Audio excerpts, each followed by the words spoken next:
Welcome back to the channel. We hope आप सब ठीक ठाक होंगे, मज़े में होंगे। आज इस वीडियो पे हम रिएक्ट करने जा रहे हैं। उसका टाइटल है जी Larsen and Toubro, history and business empire. Larsen and Toubro, जिसे एल&टी के नाम से भी जाना जाता है। इंडिया की एक बहुत फेमस कंस्ट्रक्शन कंपनी है और हम जानते हैं कि इंडिया के बहुत बड़े बड़े मेगा प्रोजेक्ट्स इसी कंपनी ने कंप्लीट किए हैं। आज उन्हीं की केस स्टडी के ऊपर हम रिएक्ट करेंगे। चलते हैं, पहले वीडियो देखते हैं, उसके बाद जो कुछ गैदर कर पाएंगे उस पर करेंगे डिस्कशन। चलिए, इससे पहले वीडियो को स्टार्ट करें। चैनल पे नहीं तो प्लीज सब्सक्राइब कर लें और बेल आइकन प्रेस करना बिल्कुल मत भूलिएगा। हम चलते अपनी वीडियो की तरफ और आप देख रहे हैं एमसी रिएक्शंस।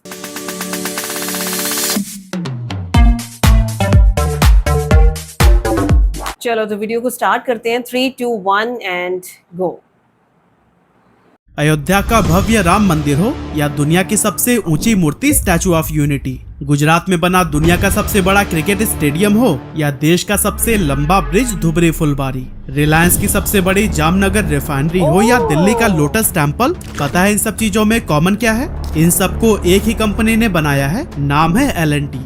इंडिया के डिफेंस का मामला हो या फिर कोई भी स्पेस मिशन, इन जैसे सेंसिटिव प्रोजेक्ट्स के लिए भी भारत सरकार सबसे ज्यादा भरोसा इसी कंपनी पर ही करती है। लेकिन सवाल ये उठता है कि नाम से विदेशी लगने वाली इस देसी कंपनी में ऐसा क्या है कि हमारे देश के हर बड़े प्रोजेक्ट में इसका इन्वॉल्वमेंट रहता ही रहता है। इस कंपनी का ऑनर कौन है और क्या क्या चैलेंजेस फेस करके एल&टी आज इतने बड़े मुकाम पर पहुंची है, चलिए आज की इस वीडियो में हम सब कुछ डिटेल में जानते हैं।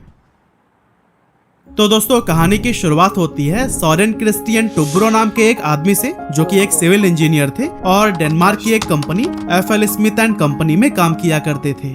अब चूंकि एफएल स्मिथ इंडिया की सीमेंट फैक्ट्रीज के लिए मशीनरी और इक्विपमेंट सप्लाई किया करती थी, इसीलिए साल 1934 में ये कंपनी क्रिस्टियन टोब्रो को भारत भेजती है ताकि वो मशीनरीज को इंस्टॉल करके उसके फंक्शंस को समझा सके। इसके 4 साल बाद यानी 1938 में यही same company Hanning Hulk Larsen नाम के एक केमिकल इंजीनियर को भी इंडिया भेजती है, जो कि इत्तेफाक से टोब्रो के पुराने स्कूलमेट निकल जाते हैं और फिर एक साथ काम करने के दौरान इनके बीच बहुत ही अच्छी बॉन्डिंग हो जाती है। अब इंडिया में रहते टाइम ही एक बार ये दोनों दोस्त छुट्टियां मनाने के लिए माथेरान जाते हैं, जो कि मुंबई के पास बसा एक हिल स्टेशन है। वहाँ टोब्रो लार्सन से कहते हैं कि इंडिया में इंडस्ट्रियल और टेक्नोलॉजिकल डेवलपमेंट का बहुत ज्यादा स्कोप है और अगर इस देश को अंग्रेजों से आजादी मिल जाती है तो यहाँ इंफ्रास्ट्रक्चरल ग्रोथ के और भी ज्यादा मौके मिलेंगे। और दोस्तों, इसी पोटेंशियल का ही फायदा उठाने के लिए ये दोनों दोस्त साल 1938 में एक ओरल एग्रीमेंट के जरिए मुंबई के अंदर अपनी कंपनी लार्सन एंड टोब्रो यानी कि एल&टी की शुरुआत कर देते हैं। ओरल एग्रीमेंट का मतलब है कि कंपनी को अभी लीगली रिटर्न में इनकॉर्पोरेट नहीं किया गया था। एल&टी का पहला ऑफिस एक छोटे से कमरे में था, जिसमें सिर्फ एक टेबल और कुर्सी रखने की जगह थी। शुरुआत में टोब्रो और लार्सन यूरोपियन प्रोडक्ट्स, खास तौर से डैनिश इक्विपमेंट्स को भारत लाकर बेचते थे, जिससे उन्हें काफी प्रॉफिट भी होता था। लेकिन इस कंपनी को शुरू करने के 1 साल बाद ही वर्ल्ड वॉर 2 की आग भड़क उठती है और यूरोप से प्रोडक्ट्स को इंपोर्ट करके इंडिया लाना बहुत मुश्किल हो जाता है। इस वॉर के दौरान ज्यादातर यूरोपियंस अपने देश वापस लौटने लगते हैं, जिसे देखकर लार्सन एंड टोब्रो भी वापस डेनमार्क जाने की तैयारी शुरू कर देते हैं। लेकिन तभी इन्हें पता चलता है कि नाजी जर्मनी ने डेनमार्क पर कब्जा कर लिया है। ऐसे में ये डेनमार्क जाने का इरादा कैंसिल करके यहीं इंडिया में रहकर ही अपने कारोबार को आगे बढ़ाने का डिसीजन लेते हैं। और फिर कुछ टाइम इधर उधर हाथ पैर मारने के बाद इन्हें युद्ध में डैमेज हुए पानी के जहाजों को रिपेयर करने का काम मिल जाता है। इसके लिए ये मुंबई के सांता क्रूज में एक छोटी सी वर्कशॉप खोलते हैं और एल&टी के अंडर ही हिल्डा लिमिटेड नाम की एक नई कंपनी बनाते हैं, जो कि स्पेशली जहाजों को रिपेयर करने का ही काम करती है। इसके बाद आता है साल 1940, जब इस कंपनी के हाथ में एक बहुत बड़ी अपॉर्चुनिटी लगती है, क्योंकि पहली बार इन्हें टाटा ग्रुप के लिए काम करने का मौका मिलता है। असल में टाटा ग्रुप सोडा ऐश यानी कि वॉशिंग सोडा का प्लांट खोलना चाहता था, जिसके लिए वो जर्मन इंजीनियर्स को हायर करने वाला था। लेकिन वर्ल्ड वॉर 2 के दौरान उन जर्मन इंजीनियर्स को नजरबंद कर दिया गया था, जिस वजह से टाटा का ये प्रोजेक्ट डिले होने लगा। और जब टाटा ने देखा कि युद्ध तो बढ़ता ही जा रहा है, तो और इंतजार न करते हुए उन्होंने इस प्रोजेक्ट को लार्सन एंड टोब्रो को सौंप दिया। एल&टी के लिए ये एक बहुत बड़ा प्रोजेक्ट था जिसमें वो किसी भी तरह की गड़बड़ी नहीं चाहते थे। इसीलिए वो प्लांट के इंस्टॉलेशन को लेकर सबसे पहले खुद को एजुकेट करते हैं, बारीकी से इसकी सारी प्रोसेस को समझते हैं और फिर बहुत ही कम समय में इस प्रोजेक्ट को कंप्लीट करके टाटा का भरोसा जीत लेते हैं। इसके बाद 1945 में जब वर्ल्ड वॉर 2 खत्म होता है तो फिर इंडिया में आजादी की लड़ाई तेज हो जाती है, जिसे देखकर एल&टी को अंदाजा हो जाता है कि अगर भारत आजाद हुआ तो फिर यहाँ इंफ्रा डेवलपमेंट बहुत तेज हो सकता है। और क्योंकि इस फील्ड में सिर्फ कुछ गिनी चुनी कंपनियां ही हैं, ऐसे में अगर वो इस इंडस्ट्री में एंटर कर लें तो फिर अच्छी खासी ग्रोथ हासिल कर सकते हैं। इसी बीच 1946 में एल&टी को हैवी कंस्ट्रक्शन मशीनरी को खरीदने की एक बड़ी अपॉर्चुनिटी मिलती है, क्योंकि उस समय वर्ल्ड वॉर 2 खत्म होने के बाद से काफी सारी कैटरपिलर मशीनें बहुत अफोर्डेबल प्राइस पर मिल रही थी। लेकिन इन मशीनों को खरीदने के लिए जितनी बड़ी फाइनेंशियल रिक्वायरमेंट थी वो एल&टी की कैपेसिटी में नहीं थी। और फिर इस प्रॉब्लम को सॉल्व करने के लिए Larsen and Toubro equity dilute करके फंडिंग रेज करने के बारे में सोचते हैं, लेकिन ऐसा करना पॉसिबल ही नहीं था क्योंकि एल&टी कंपनी को अभी तक लीगली रजिस्टर्ड नहीं किया गया था। ऐसे में ये दोनों दोस्त साल 1946 में अपनी कंपनी को Larsen and Toubro private limited के नाम से लीगली रिटर्न में इनकॉर्पोरेट कर देते हैं और फिर इक्विटी डाइल्यूट करके कैपिटल रेज करते हैं। इस तरह से हैवी मशीनें खरीदने के लिए पैसों की यह प्रॉब्लम सॉल्व हो जाती है। एल&टी के साथ ही साथ 1946 में ये दोनों दोस्त अपने कंस्ट्रक्शन प्रोजेक्ट के लिए engineering construction and contract limited यानी कि ईसीसी नाम की एक अलग कंपनी भी बनाते हैं, जो कि आज भी एल&टी का कंस्ट्रक्शन डिवीजन है। कंपनी बनाने के बाद बहुत ही जल्द उन्हें western railway, Bombay municipal corporation और एसीसी जैसे बड़े क्लाइंट्स मिल गए। और फिर इस सफलता के बाद 1947 तक एल&टी ने भारत के 3 बड़े शहरों मद्रास, कलकत्ता और दिल्ली में अपने ऑफिस खोल लिए। इसके बाद 1948 में एल&टी ने मुंबई के पवई एरिया में 55 एकड़ की जमीन खरीदी, लेकिन ये जमीन दलदल और जंगल से भरी हुई थी, जिसको देखकर लोगों को लगता था कि एल&टी ने इसे खरीदकर एक बहुत बड़ा रिस्क ले लिया है, क्योंकि उस टाइम पर इस जमीन का कोई फ्यूचर नहीं दिखाई दे रहा था। लेकिन एल&टी के फाउंडर्स के दिमाग में तो कुछ और ही चल रहा था, क्योंकि उनका सपना था कि इस जमीन को एक इंडस्ट्रियल हब में बदल दिया जाए, जहां फैक्ट्रीज, वर्कशॉप और रिसर्च सेंटर्स बनाए जाएं। आगे चलकर उन्होंने इस जमीन को डेवलप करने का काम शुरू किया। सबसे पहले जमीन को समतल किया, फिर ड्रेनेज सिस्टम बनाए और धीरे धीरे एक पूरा इंफ्रास्ट्रक्चर तैयार हो गया। और अब अगर हम 2024 में देखें तो वही जमीन जिसे लोग बेकार समझ रहे थे, आज एल&टी का एक बड़ा इंडस्ट्रियल हब बन चुका है। पवई में आज एल&टी के कई सारे ऑफिसेस, मैन्युफैक्चरिंग यूनिट्स और R&D सेंटर्स हैं, जहां से वर्ल्ड क्लास इंजीनियरिंग और कंस्ट्रक्शन प्रोजेक्ट चलाए जाते हैं। लेकिन इस जमीन को खरीदने में कंपनी का काफी कैपिटल खर्च हो गया था और आगे बढ़ने के लिए उन्हें फिर से पैसों की जरूरत पड़ी। लेकिन अब लार्सन एंड टुब्रो को समझ आ गया था कि इस फील्ड में काफी कैपिटल की जरूरत होती है, जो कि सिर्फ इक्विटी बेचने से पूरी नहीं हो सकती। इसीलिए दिसंबर 1950 में एल&टी को पब्लिक कंपनी बना दिया गया। और दोस्तों, जैसे ही कंपनी पब्लिक हुई, उन्हें शेयर्स के बदले में 20 लाख रुपए की फंडिंग मिली, जो कि आज के समय में लगभग 30 करोड़ रुपए के बराबर होते हैं। अब यहाँ तक एल&टी सिर्फ छोटे मोटे प्रोजेक्ट्स पर ही काम कर रही होती है, लेकिन इस कंपनी को पहला हाई बजट प्रोजेक्ट मिलता है 1956 में, जब इन्हें श्रीलंका में एक ब्रिज बनाने का काम सौंपा जाता है। असल में ये bridge the bridge on the river Kwai नाम की एक फिल्म के लिए बनाया जा रहा था और इस पुल को बनाने में 8 महीने का समय लगा, जिसे कि 30 सेकंड में ही डिस्ट्रॉय कर देना था। लेकिन सबसे बड़ी समस्या आई इसके बजट में, क्योंकि शुरुआत में इसका बजट 8 लाख रुपए तय हुआ था, लेकिन पुल को बनाने में 16 लाख रुपए का खर्चा आ गया। और फिर जब कंपनी ने फिल्म के प्रोड्यूसर सैम स्पेगल से एक्स्ट्रा कॉस्ट की मांग की तो उन्होंने देने से साफ इनकार कर दिया। इस सेटलमेंट के लिए सॉरेन टुब्रो खुद श्रीलंका जाते हैं और प्रोड्यूसर से पैसे देने की गुजारिश करते हैं, लेकिन सैम स्पेगल पेमेंट करने की बजाय उल्टा टुब्रो पर चिल्लाने लगते हैं और उनसे कहते हैं कि तुम्हें एक भी पैसा एक्स्ट्रा नहीं मिलेगा। इस बात पर टुब्रो प्रोड्यूसर को एक कोर्ट का ऑर्डर थमाते हुए बहुत ही सहजता से जवाब देते हैं, ठीक है सर, फिर आप भी फिल्म के क्लाइमैक्स में ब्रिज को नहीं उड़ा पाएंगे।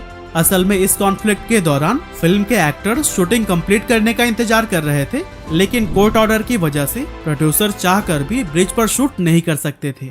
ऐसे में मजबूर होकर सैम स्पेगल को टुब्रो की बात माननी पड़ती है और कंपनी को पूरे पैसे देकर वो फिल्म का क्लाइमैक्स शूट कर पाते हैं। बता दें कि ये फिल्म इतनी बड़ी हिट साबित हुई थी कि इसने ऑस्कर भी जीता था और फिल्म के साथ ही ये ब्रिज भी काफी फेमस हो गया था। ये प्रोजेक्ट पूरा होने के बाद से 1956 में कंपनी मुंबई के बेलाड स्टेट एरिया में ICI हाउस नाम की एक बिल्डिंग खरीदती है, जिसका नाम बदलकर L&T हाउस रख दिया जाता है और आज यही L&T हाउस इस कंपनी का हेडक्वार्टर है।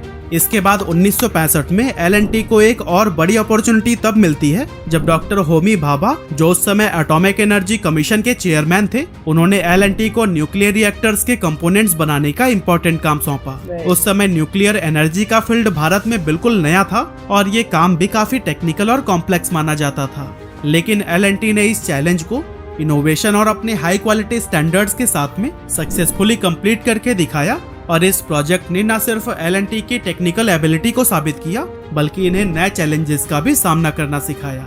और फिर इनकी इसी काबिलियत को देखकर 1970 के दौरान इसरो के फाउंडर डॉक्टर विक्रम साराभाई ने भी L&T को अपने स्पेस एक्सप्लोरेशन के प्रोजेक्ट के लिए पार्टनर बना लिया। ये L&T के लिए एक और बड़ा माइलस्टोन साबित हुआ क्योंकि स्पेस एक्सप्लोरेशन जैसे एडवांस और फ्यूचरिस्टिक क्षेत्र में काम करने का मौका पाकर L&T ने खुद को एक ट्रस्टवर्दी पार्टनर के रूप में एस्टेब्लिश कर लिया था। इसी बीच सोरेन क्रिस्टियन टुर्बो भारत में लगभग 3 दशकों तक काम करने के बाद से वापस अपने वतन डेनमार्क लौट गए। हालांकि 1981 तक वह L&T के बोर्ड से जुड़े रहे, लेकिन इसके बाद 1982 में उनका निधन हो गया, जो कि L&T के लिए एक बड़ा नुकसान था। वहीं दूसरी तरफ लगातार 4 दशकों तक काम करने के बाद 1978 में कंपनी के दूसरे फाउंडर हेनिंग हॉल्क लार्सन ने भी चेयरमैन के पद से रिटायरमेंट ले ली और भारत में ही रहने लगे, क्योंकि भारत में रहते हुए उन्हें यहाँ से इतना लगाव हो गया था कि इंडिया को ही वो अपना दूसरा घर कहते थे। उन्होंने यहाँ की नागरिकता भी ले ली थी और अपना आखिरी समय मुंबई में ही बिताया। लार्सन के इस्तीफे के बाद से NM देसाई को चेयरमैन की सीट सौंपी गई और फिर उनकी लीडरशिप में भी L&T ने कई सारे बड़े प्रोजेक्ट्स को एग्जीक्यूट किया।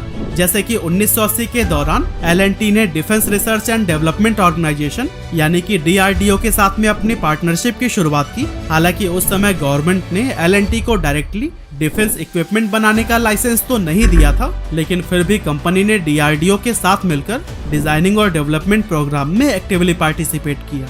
और फिर धीरे धीरे ये पार्टनरशिप इतनी मजबूत हो गई कि आज L&T मिसाइल सिस्टम और सबमरीन जैसे कॉम्प्लेक्स डिफेंस प्रोजेक्ट में भी DRDO के ही साथ मिलकर काम करती है और भारत के डिफेंस सेक्टर में भी ये एक बहुत इम्पोर्टेंट कंपनी बन चुकी है।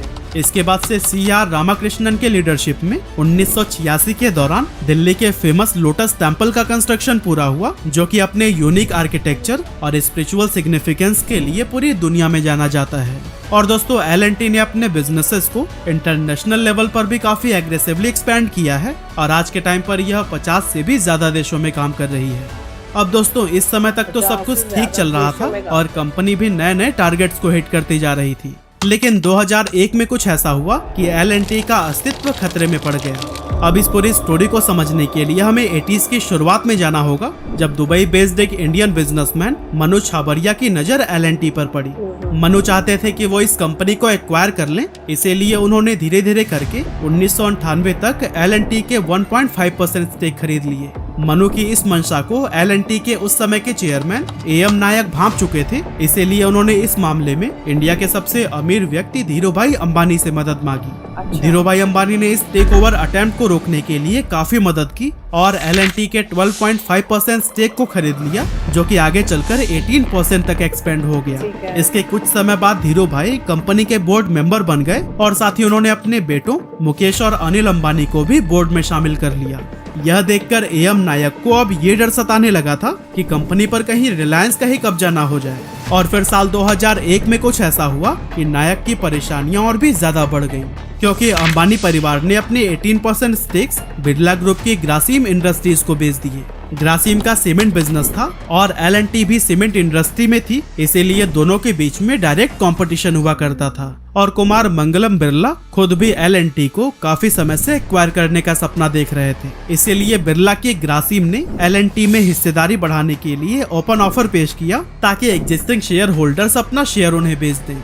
L&T के लिए ये एक बहुत मुश्किल समय था, लेकिन AM नायक ने हार नहीं मानी और उन्होंने अपनी कंपनी को बचाने का एक नया तरीका निकाला, L&T एम्प्लॉय ट्रस्ट। इस इनिशिएटिव के तहत L&T के एम्प्लॉयज को कंपनी के शेयर्स खरीदने का मौका दिया गया। साथ ही नायक ने उनसे अपील की कि हमें इतना अच्छा काम करना होगा कि कंपनी के रिजल्ट शानदार आए और इसके शेयर की कीमत भी ऊपर ही बढ़ती जाए। साथ ही इस पूरे मामले को सेबी के पास भी ले जाया गया, जिसके बाद से सेबी ने मार्केट को फेयर एंड ट्रांसपेरेंट रखने और मार्केट मैनिपुलेशंस के कॉन्सर्न को देखते हुए बिरला ग्रुप को रिस्ट्रिक्ट कर दिया कि वो L&T के और ज्यादा शेयर्स नहीं खरीद सकते। इसी बीच नायक और L&T एम्प्लॉय ट्रस्ट ने भी कंपनी को बचाने की पूरी ताकत लगा दी थी। आखिरकार उनकी मेहनत रंग लाई, क्योंकि साल 2003 में बिरला ग्रुप ने एक शर्त के साथ L&T में मौजूद अपनी सारी हिस्सेदारी कंपनी को वापस कर दी थी। एक्चुअली शर्त ये थी कि बिरला को L&T का सीमेंट डिवीजन चाहिए और इस डिवीजन को लेकर वो L&T का पीछा छोड़ देंगे। आखिरकार ऐसा ही हुआ और L&T ने अपना सीमेंट डिवीजन बिरला को बेच दिया, जिसे कि आज हम अल्ट्राटेक के नाम से जानते हैं। इस प्रॉब्लम से निकलने के बाद कंपनी की ग्रोथ काफी स्टेबल हो गई। हालांकि एक तरफ तो इसका ध्यान अपनी कॉमर्शियल सक्सेस पर था, लेकिन वहीं दूसरी तरफ सोशल वेलफेयर के लिए भी ये कंपनी अपना बहुत बड़ा योगदान दे रही थी। जैसे कि 2002 में गुजरात के अंदर एक भयंकर भूकंप आया था, जिसमें बड़ी संख्या में बिल्डिंग्स, खास करके स्कूल्स पूरी तरह से बर्बाद हो गए थे। ऐसे में इसका असर बच्चों की एजुकेशन पर भी पड़ने लगा था। और फिर ये सब देखकर L&T ने बिना कोई पैसा लिए ही 10,000 प्राइमरी स्कूल्स के कंस्ट्रक्शन का बीड़ा उठाया। और कमाल की बात तो ये है कि हर स्कूल को बनाने के लिए उन्होंने सिर्फ 80 दिन का समय लिया, ताकि बच्चों की पढ़ाई जल्द से जल्द शुरू हो सके। इस तरह से कंपनी ने भारत के सोशल वेलफेयर में भी कई बड़े बड़े योगदान दिए और साथ ही नई नई कंपनीज को एस्टेब्लिश और एक्वायर करके ये खुद को भी डिफरेंट फील्ड में डाइवर्सिफाई करते गए। और दोस्तों, इन्हीं स्ट्रैटेजीज की वजह से ही 1999 में जहां इसका रेवेन्यू जो 5,000 करोड़ रुपए था, वो 2017 में बढ़कर 1,25,000 करोड़ रुपए हो गया, जबकि आज इस कंपनी का मार्केट कैप 5.22 ट्रिलियन रुपीस तक पहुंच चुका है। और दोस्तों, ये सब पॉसिबल हो पाया है लार्सन एंड टुब्रो के विजन, उनकी मेहनत और कभी हार न मानने वाले जज्बे की वजह से, जिसने इंडिया को एक ऐसी कंपनी दी जो हमेशा देश के डेवलपमेंट के प्रति समर्पित रही है। एक अच्छी हमने वीडियो देखी और हम हमेशा ये चीज़ देखते हैं कि भाई इन केस स्टडीज़ में बेस्ट माइंड्स के बारे में बात की जाती है जो बहुत ज़्यादा विजनरी होते हैं। आप देखें कि उन्होंने कई डेकेड्स आने वाले, उनको उन्होंने पहले से ही समझ लिया कि आगे आने वाले टाइम में बिजनेस बहुत हो सकता है। यहाँ पे इंफ्रास्ट्रक्चर की बहुत कमी है। आप ये चीज देखिए ना कि उन्होंने पहले ही आइडेंटिफाई कर लिया था कि अगर पार्टीशन होती है तो यहाँ पे हमारी जो फील्ड है उसका स्कोप बहुत ज्यादा होता है। और आप ये देखो कि उन्होंने उस टाइम पे एक कंस्ट्रक्शन कंपनी बनाई और वाकई वो चीज़ काम कर गई। और आप देखो कि उन्हें किस तरह से प्रोजेक्ट्स मिलते चले गए, चलते गए, और आज वो सक्सेस के इस मैयार पे खड़े हैं। आप देखिए मामा, गवर्नमेंट के प्रोजेक्ट्स, उनकी ऑर्गेनाइजेशन के प्रोजेक्ट्स और उसके अलावा जो बड़ी बड़ी कंपनीज उस टाइम पे एस्टैब्लिश हुई थी, सारों के बड़े प्रोजेक्ट्स में आपको एक ही नाम नजर आता है, L&T का। बिल्कुल इस तरह से फिर हमें पता चला कि भाई राम मंदिर की कंस्ट्रक्शन हो जाए या जामनगर रिफाइनरी हो जाए, ये सारे प्रोजेक्ट्स। उसके बाद DRDO के प्रोजेक्ट्स इन्होंने किए, इसरो के कई प्रोजेक्ट्स के इन्होंने काम किया, न्यूक्लियर रिएक्टर के कंपोनेंट्स इन्होंने डिजाइन किए। बिल्कुल। तो बहरहाल आज हमने L&T की सक्सेस के बारे में बहुत कुछ जाना और अभी तो ये चंद प्रोजेक्ट्स के नाम इस वीडियो में लिए हैं ना। डेफिनेटली आप हमें गाइड करेंगे कि और ऐसे कौन से मेगा प्रोजेक्ट्स हैं जो इन्होंने यहाँ पे बनाए हैं और इंडिया में लोग जो हैं वो बहरहाल ट्रस्ट करते हैं L&T के ऊपर। हमारी वीडियो कैसी लगी, आज का रिएक्शन कैसा लगा, आपने जरूर बताना। अगर अच्छा लगा हो तो वीडियो को लाइक और चैनल को सब्सक्राइब करना बिल्कुल मत भूलिएगा। मिलते हैं आपसे अगली वीडियो में। अपना बहुत ख्याल रखिए।